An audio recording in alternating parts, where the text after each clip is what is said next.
मैं नहीं बिकता, जंजीरों में बांध लो, पर सच नहीं रुकता।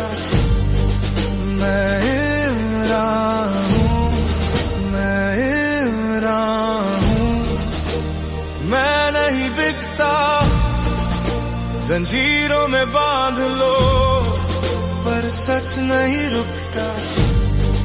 मैं इमरान हूँ, मैं नहीं झुकता। हम आर्मी से नफरत नहीं करते हैं, अगर वो बैरकों में जाए उनकी ड्यूटी है पाकिस्तान का दिफा करना। पख्तून कौम डट के खड़ा है, वो इमरान खान के साथ था, है और रहेगा। दिल मेरा साफ है, मैं कभी नहीं रुकता। पाकिस्तान का मतलब क्या? नारा तकबीर। अल्लाह के फजल से कौन बचाएगा पाकिस्तान?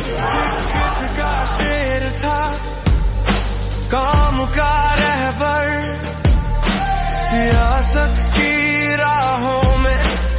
कुछ कौवे अगर मुझे चोंच मारेंगे तो मैंने अपने आप परवाह ऊंची करनी है।